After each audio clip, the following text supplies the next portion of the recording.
This is part one of a two-part series. This series contains discussion of suicide, homicide, crime scenes, and violence. Listener discretion is advised.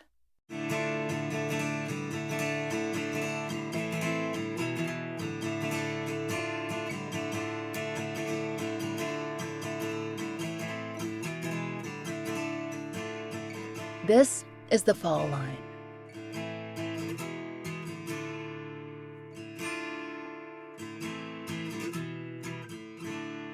The name Carolyn DeFord is one that will be familiar to many of our listeners.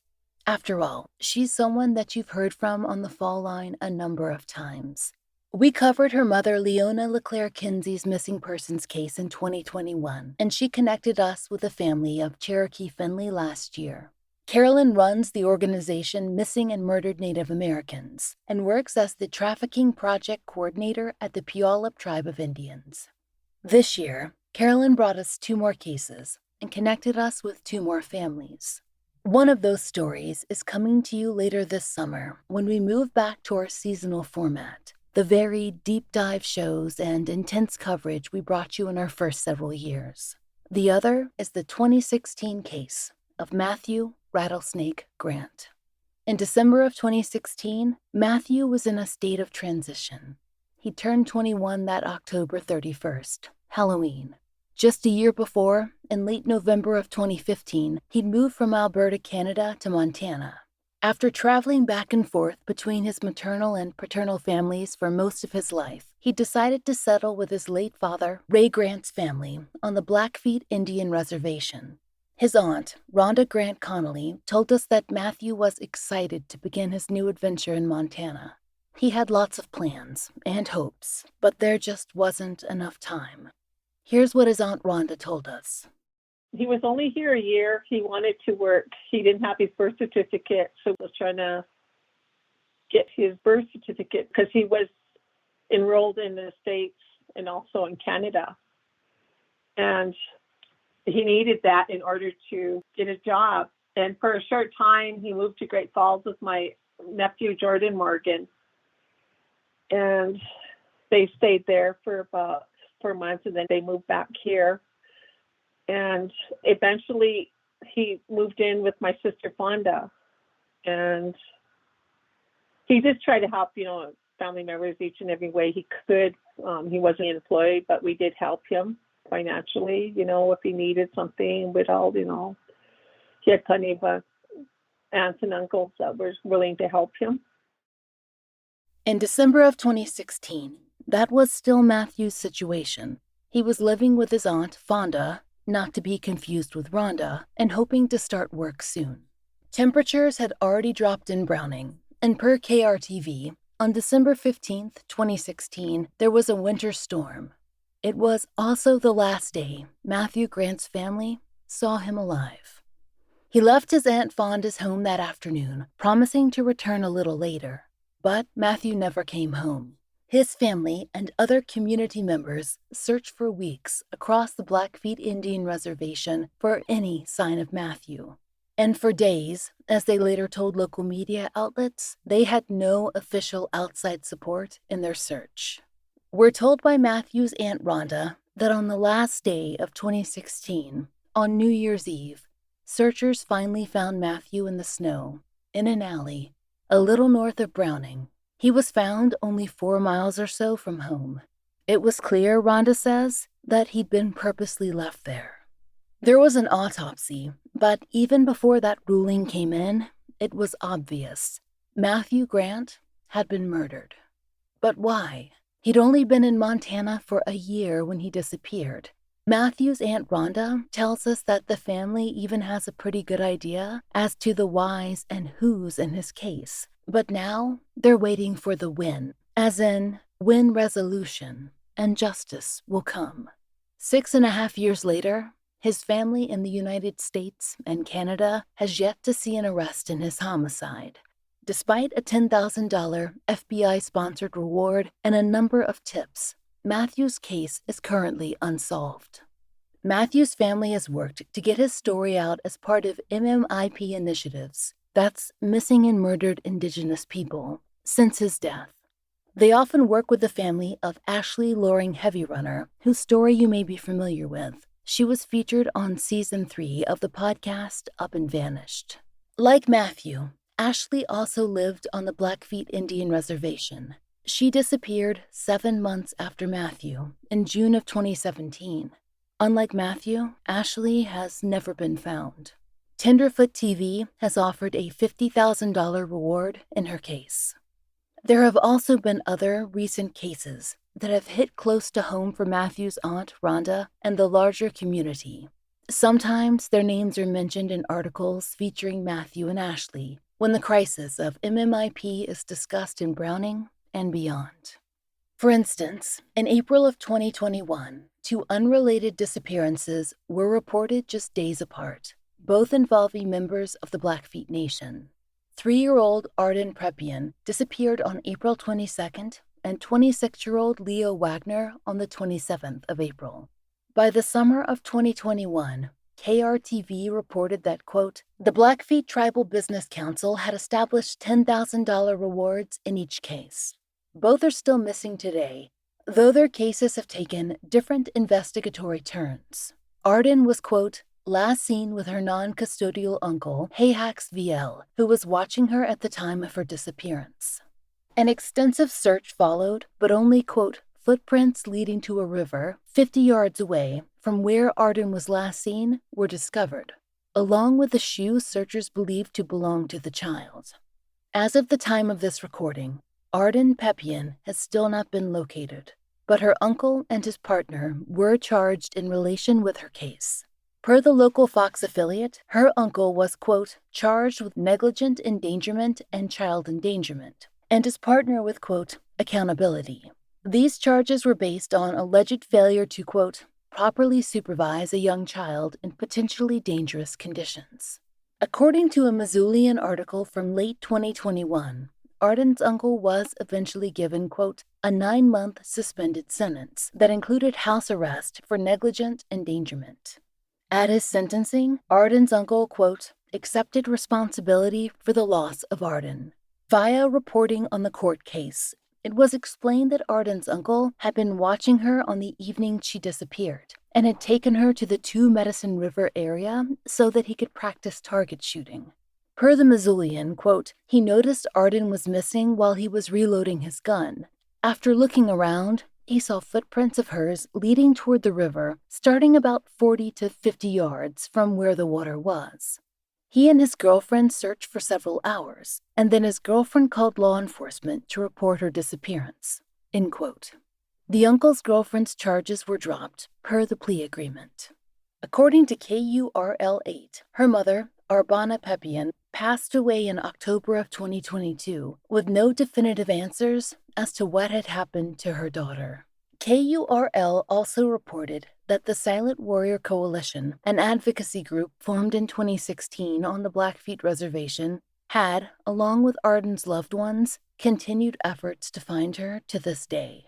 The Missoulian notes that fewer details are available in Leo's case, but that he was, quote, last seen by family and friends near the St. Mary and Bab areas, east of Glacier National Park, on April 27, 2021.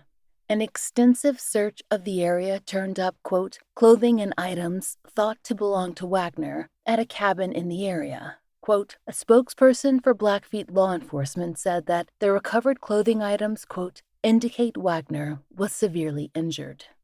Leo's family and a professional they engaged found further evidence near the cabin, but Leo has so far not been found.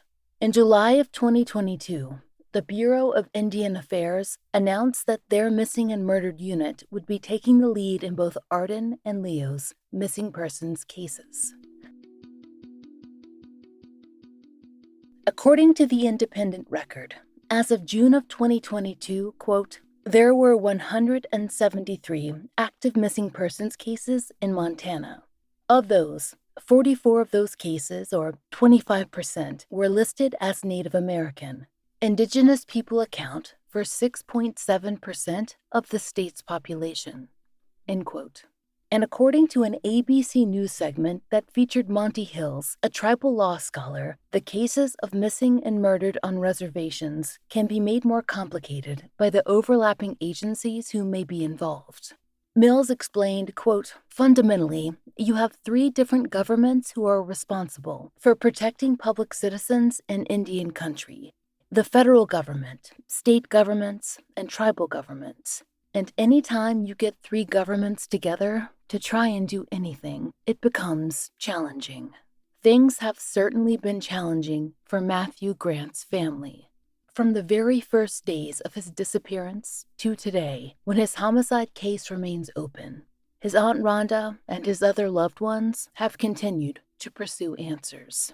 And Rhonda feels those answers are readily available. It's just a matter of law enforcement feeling that they have enough evidence to finally move forward. As we told you at the beginning of this episode, Matthew grew up in both Alberta, Canada, and in Montana.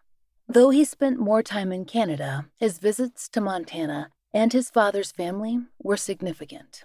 And when he came to the United States in the fall of 2015, he had plans to make Montana his permanent home. Much of Matthew's family lived within the towns and communities within the Blackfeet Indian Reservation. Per the official state website, the reservation stretches over 1.5 million acres and encompasses towns and communities like Browning, Babb, Hart Butte, and more. The 2020 census reported that there were less than 10,000 people living on the Blackfeet Reservation, but per Kaiser Health News, it's very unlikely that that number is accurate. Per Kaiser, a study showed that 6% of the total native population living on reservations in the United States, or about 1 in 17 people residing on reservations, were missed in the 2020 census count. This isn't the first time an undercount has happened, as the 2010 census had similar issues. This matters for many reasons. It affects how funding is granted, quote, for healthcare, social services, education, and infrastructure. The Blackfeet Reservation population is mentioned specifically in this Kaiser report as being underrepresented in size. So, again, those census numbers don't paint an accurate picture of everyone living there. And, on the other side of the coin, the official counts of the missing and murdered may not be accurate either. It is an epidemic issue that expert Anita Lucchese of the Sovereign Bodies Institute explained to us on the Fall Line in February of 2021.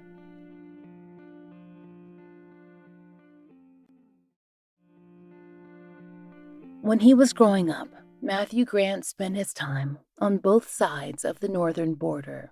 As we said, his mother is from Canada, and his father, Ray Grant's family, is from in and around Browning. And according to his Aunt Rhonda, as a child, Matthew loved visiting family in Montana, and sometimes he even got to stay for months. Here on the show, we spend a lot of time taking you across the southern United States. It is territory that we know well, from the rutted back roads to the swamps and marshes, the mountains, the hill country, the red clay, and the rocky shores. Even when we're outside our region, to bring you those national cases, from California to Washington to Oregon to Texas and the like, it's usually a state that one of us is familiar with. We've lived there or visited often enough to be able to paint a scene for you. But occasionally, there's a story where we have no reference.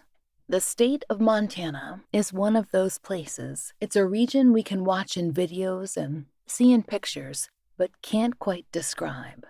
Looking at photos of northwestern Montana, it's easy to see some of the many things Matthew loved about the area. In the photos I found of Browning, there's a feeling of the sky and the land meeting at the mountains, like the ground and the clouds exist on two flat plains that run out at the foothills of the Rockies. Some of the photos online feature houses and businesses flattened in perspective by cameras that want to capture the beauty of the mountains in the distance. When Matthew came to Montana for good, what he thought was for good, Rhonda said that he wanted to capture a picture, a moment in time too. She described his travel down from Canada to us. You'll hear more about that just a little later, and a specific moment in front of Chief Mountain. In this clip, you'll hear Rhonda mention someone named Janelle. That's another one of Matthew's aunts. He was happy when Janelle and I picked him up. We have, I don't know if you're familiar with this, called Chief Mountain.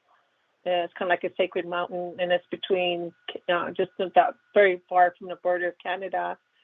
And it's kind of like a spiritual thing for everyone. I really don't know the background, or the story about it. But he wanted to take a picture standing in front of it. So I got out and I took a picture of him and Janelle. And when he got out, he stood there and he was just so proud. He looked around, he had a big old smile on his face and grin. And he said, "Oh, America." I couldn't, he was just, I was thinking, he looked at this like, for a much better life than, than I took everything, when we live here in the United States, everything for granted. We don't realize what other people go through, out of the States or other countries. Rhonda explained to us that Matthew's optimistic outlook was something innate. It was just something that Matthew, the firstborn child to her brother Ray and his then wife Eileen, had been born with. Ray, Matthew's father, was the third youngest in the Grant family, and Rhonda was one of the oldest, which means there was some fair amount of distance between them, considering that there were 12 children in all. So, she got to watch Ray grow up too. Rhonda said that things hadn't been easy for them, even before Ray, one of the youngest children, had been born. In terms of loss, the Grant family has faced a lot. I was born in Browning, Montana. I am the eldest of 12 children, siblings, and I was raised on Lower to Medicine, which is about 15 miles south of Browning. And my life was not easy. Being the eldest and then having so much tragedy, struck with so much tragedy throughout our lives. And the year of 1964, I lost 2 siblings to the flood here to Medicine and Birch Creek because of a dam. I don't know if you're familiar with that. A dam broke, and I lost several family members. I want to say June 8th, 1964. I was 7. According to a case study we found that covered the historic flood, it wasn't just 2 Medicine Dam that failed. Another nearby dam on the reservation, Swift Dam, was destroyed by the water as well. The dams were constructed just a year apart, in 1913 and 1914 respectively, and they both failed on the same day, just 8 hours apart. For those living near Swift Dam, there was no warning before the failure, and 19 people were killed. While there was an alarm raised ahead of the 2 Medicine break, it did not help a truck that stalled in the flood's path. Per the case study, 17 people were stranded by the floodwater from the 2 Medicine truck stall, and despite rescue efforts, 9 died. Quote, 8 of them were children. Some of the children lost in that historic flood were members of Rhonda's family, and it wouldn't be the last time that the Grant siblings suffered a loss. At that time, there were 4 of us. It was myself, my brother Robbie. I was 7. He was 5, and my sister Rolanda was 3. I think she just turned 4. And they were the 2 that I lost. And then I had a younger brother, Robin. He was only about 8 months old when that took place. And then later on, when he just turned 21, he was murdered. And then death is kind of prevalent with us because it seems like we just had so many things happen throughout our life. And then in 2005, I had a nephew murdered. He was just 17. And then when this happened to my nephew, it was just so hard to comprehend and to deal with it that it was a total shock and disbelief, because I was thinking, okay, how could this happen again? for the third time losing a family member to being murdered. This all happened to the Grants years before Matthew moved permanently to Montana. By that time, 2015, Matthew's father, Ray, who you'll recall was one of Rhonda's youngest siblings, had already passed away. According to public records, he died of natural causes on December 24th, 2010. Ray was just 33 years old at the time of his death. Rhonda told us more about her brother Ray and how excited he'd been when he found out Matthew's mother, Eileen, was pregnant. My brother Ray, he was very lovable, and he was very artistic. He didn't realize how unique he was in his artwork, and he would actually just give it away. He was an artist. He could carve, he could draw. He carved antlers, and he was also a good carpenter. And I don't think he really realized, what a great asset he was to everyone, because everyone relied on him to do things for them. And he never really asked for anything in return. And she met Matthew's mother. She was from Alberta, Canada, Hobbema, Alberta. That's where she was from. He was very excited. That was his first child. His firstborn was Matthew. And he was his pride and joy. And they also have another daughter. Her name is Cheyenne. She is 2 years younger than Matthew. Matthew's parents eventually parted ways, and Ray moved back to Montana. Matthew and his sister remained in Canada with their mother, but Rhonda tells us they did not lose connection with the children. She talked about Matthew's visits to Montana as a child and how she got to watch his personality develop. He was like his father. He was very energetic. He was lovable. He was always talking and laughing, and he liked to visit. He would walk up to when he come back to visit in the States, he would stay with my mother. They lived not far from Browning, and her brother lived just not even a quarter of a mile from their home. He'd walk down and visit with him, and he acted like a little man. He liked to visit, and he was loving and caring, and he one of his main concerns were his later on were his siblings.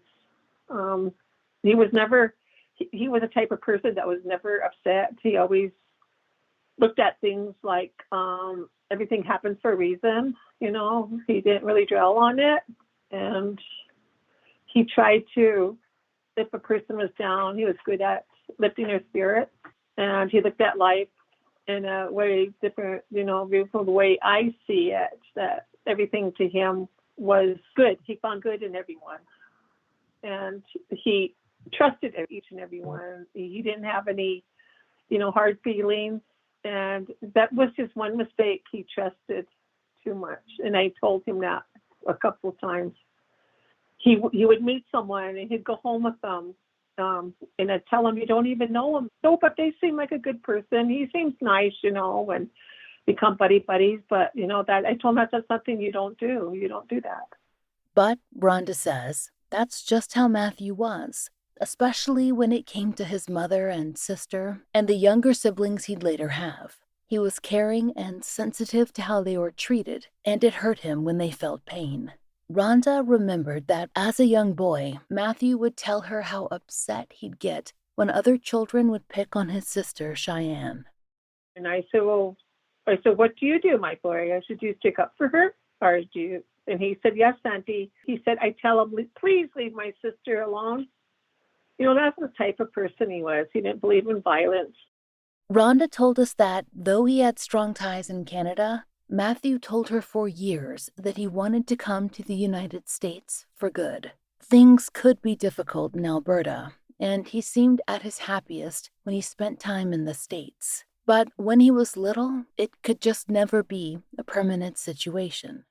He kept wanting to move here, and I kept telling him, Matthew, when you become of age, think be best, I didn't want to be responsible for him. But he did come down when he was about 7 years old. He wanted to attend school here, so my mother kept him for about a year. And that day when he mom said she gave me some money and she wanted me to bring him shopping for school clothes, and we were in the car and he was sitting there and he was looking at me and he was this big old grin on his face. And I said, "What is it, my boy?" He said, "Auntie, this is the proudest moment of my life." And I said, "Really?" And I said, "Then why would that be?" And he said, "I get to go to school and I get to have new clothes." Just little things like that made him happy. And then when we were shopping at J.C. Penney's, and he'd go in and try clothes on and come out and turn around and show me each outfit that he had on. And yeah, he was just proud.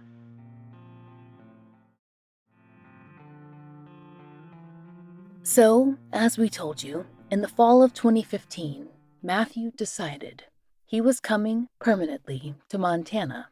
He called Rhonda to tell her the news. He turned 20 that Halloween, and he could make his own decisions. And he said, "Auntie, I want to come down and stay with you."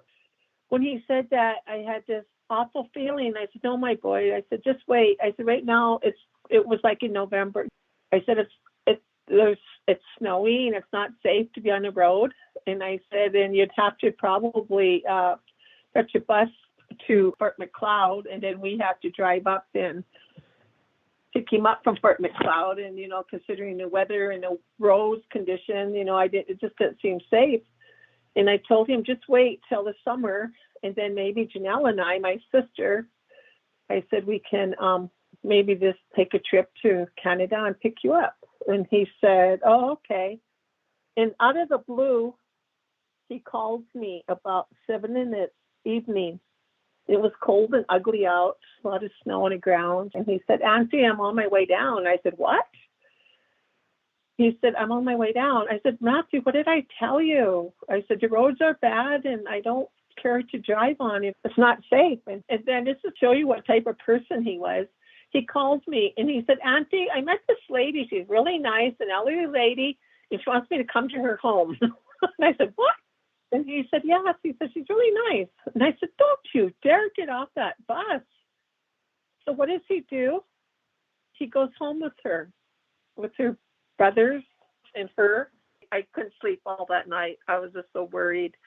And this lady calls me in early morning, and she told me, she said that she had my nephew. And I said, "What's going on? Oh, why do you have my nephew? And why did he go home with you?" And I had thousands of questions. And she said, "Well, he seemed like a nice boy, and I didn't want him left alone, so I told him he could come home with us." And I said, "Oh my God." I said, I was just devastated and worried. And she said, "Well, we were kind of worried about him too, because we didn't know him." So he really was very trusting. He was. I don't know. I don't understand why he was, like that. But thinking back on it now, all these years later, Rhonda says she does have some guesses. She thinks that some of Matthew's trusting nature wasn't based on what you might assume, naivete. Rather, as the oldest child, she says that he had to reach out to and interact with adults on behalf of his siblings. It made him more comfortable with people and made him extroverted. That meant that he made friends easily, and he attracted people to him too. But sometimes, attention could spark jealousy. That's just not something that Matthew would have focused on, though. He was the type of person, like, if he's seen you doing something, he wouldn't hesitate to jump in and help you. All of my nieces and nephews, they all gravitated to him because he has such an awesome personality. He was always laughing and joking. Never really took life seriously. He was always look at the bright side of things. And that's when that's why, when he disappeared, that's why, I couldn't, believe that he'd actually walk away without one of our family members with him. So was there a time you had become concerned about him, or was everything going along normally before he disappeared? Everything was going along normally. Yeah, I wasn't concerned about him. One thing he hated drugs. He did drink, I'll have to admit to that. He would drink, but he hated drugs. And he wasn't really a big concern. Like I said, he was always with one of his cousins, my nephews or my nieces. I have about 5 nephews and 5 or 6 nieces. And then his cousins, they all call me auntie, all over his, older cousins. And they just all looked out for one another. Do you know who you first heard that he was missing from? How did the family come to realize it? At that time, my husband was sick. He was in Kalispell Hospital. He almost died. And I just had a knee replacement a week prior. And I was sitting there, and I was looking on my phone and Facebook, of course. And my sister Fonda, it was like at midnight. She said, "Matthew, where are you?" And I was thinking, this is kind of, what's going on. So anyway, I called her. I said, "Fonda, what's going on?" And she said, "Well, Matthew left this afternoon. He never did return." See, that was out of ordinary because he never stayed away. He always, came back. And she said, and I don't know where he's at. Where's, like Jordan, and where's AJ and Jeffrey, my other nephews? And she said, "They're home." And then right then, and I knew something happened. I just knew it. I just had that gut feeling something happened. And so anyway, we start calling everyone. And first thing in the morning, that morning, I called her again. I said, "Fonda, you need to, did he return?" And she said, "No." And I said, "Well, you need to put out a file a missing report, So that's what she did. And the police, they didn't take it seriously. They just assumed he was out partying. And we told them, no, it's not true. While Rhonda's husband Gordon was in the hospital and Rhonda was incapacitated from her surgery, she followed along as well as she could from home, staying in constant contact with her relatives. She says that they were unable to secure official help in their search, so they reached out to family and community members for help. When Matthew was missing, he had a phone. We would call him. I'd call him every time I turn around, and messenger. And I just hate that lonely sound. It's an odd sound. And I knew, no one would pick up, but at least I tried. And I'd Facebook, I'd message him and tell him, please, call us, and whatnot. I don't want anybody to go through what we had to go through. I think it was about 4 days after he was released. My husband was released from the hospital. And I started trying to seek help, asking people to help us search. It was, the weather was like minus 20s, and we had like big old snow drifts, like 4 feet, 5 feet, and it was blowing continuously out. And nobody wanted to venture out in that type of weather, but my nieces and nephews and my brothers and sisters didn't hesitate. They'd go out every day, and I'd tell them I couldn't do nothing, so I'd tell them, go and search every alley, look under cars, look in old sheds, and whatnot. And I called the sheriff department, and they said they couldn't help us because they didn't have no jurisdiction on the reservation. Called the police department, and they said it had to be like 24 hours. And I said, it's been longer than 24 hours. He's been missing for almost a week now. And we need assistance. We need help. So anyway, we started making posters. And by then, we plastered all over Facebook. And by then, people would say, "Oh yeah, I'm pretty sure I've seen him here in Kalispell." So my siblings, my nieces and nephews would take that dreadful trip to Kalispell. The roads and so treacherous and whatnot, and hang posters and find just another dead end. Or at Great Falls. They even took a trip to Great Falls because they thought someone seen him there. And there was just, and I told Gordon, he's not there. He said, just leave him alone. He said, it's keeping them busy. And keeping their, that their minds, from thinking the worst. And, I guess they, wanted to believe that they would be found. 2 members of the Silent Warrior Coalition, whom we mentioned near the beginning of the episode, Diana Bird and Belinda Bulshoe, discussed the efforts with KRTV. They said locals were Googling the best and safest ways to organize a search party in harsh winter conditions. Diana Bird told KRTV, quote, "You had the younger ones going door to door, going to some places that people would be scared to go to find Matthew." Meanwhile, Matthew's family went over the hours of the day of his disappearance, his social posts, what he'd said, and with whom he was last seen, because Matthew did not leave his Aunt Fonda's home alone on December 15th. As Rhonda told KRTV in 2019, some people had arrived to pick him up. Rhonda explained, quote, "A young gentleman got out of his vehicle, knocked and asked for Matthew. Matthew jumped up. He was in his room. Fonda asked him where he was going. He said, 'I'll be right back.' That was the last time she saw him." Next time on The Fall Line, more details in Matthew Rattlesnake Grant's case, including the discovery of his homicide and the aftermath, the legislation members of his family have pushed forward, and details that may explain what happened to Matthew and what can be done to bring resolution to his case. If you have any information concerning Matthew Grant's case, please contact the FBI's Salt Lake City field office at 833-345-7872. There is a $10,000 reward in Matthew's case. If you know of a case that should be covered on The Fall Line, there's a link to our case submission form in the show notes. Thank you for listening.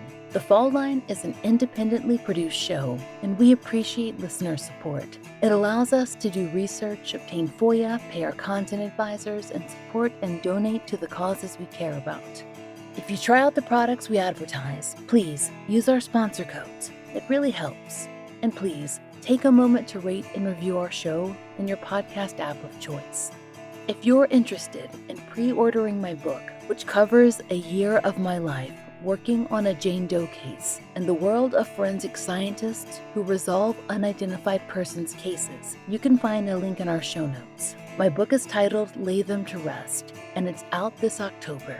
Pre-ordering this book is a big factor in its success, and I really appreciate it. If you'd like to support The Fall Line and the stories we cover, join us on Patreon. We're raising Patreon funds to continue to pay for the Millbrook Twins billboard and to fund therapy for families who've been on the show. Each and every one of our patrons helps us continue this work, and we're so grateful for your help. On Patreon, you can get early release, ad-free versions of our regular episodes for $5 a month. We also have occasional video live streams and blogs, which all patrons can enjoy, starting at just $1. If you prefer Apple Premium, we've begun that feed as well, so you can have an alternative way to contribute. The Fall Line is written, hosted, and researched by Laura Norton, with additional research by Brian Waters, Kiana Burgess, and Michaela Morrill. Interviews by Brooke Hargrove. Produced, engineered, and scored by Maura Curry. Content advisement by Brandy C. Williams, Liv Fallon, and Vic Kennedy. And, as always, our most special thanks to Liz Lipka and Sarah Turney.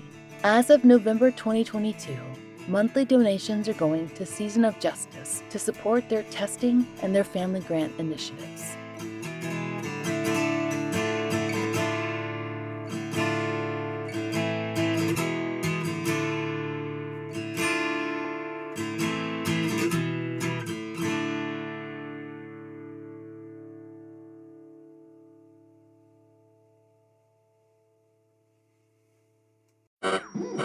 We interrupt this program to bring you an important Wayfair message. Wayfair's got style tips for every home. This is Styles McKenzie helping you make those rooms sing. Today's style tip. When it comes to making a statement, treat bold patterns like neutrals. Go wild, like an untamed animal print area rug under a rustic farmhouse table from Wayfair.com. Arr, fierce. This has been your Wayfair style tip to keep those interiors superior. Wayfair, every style, every home.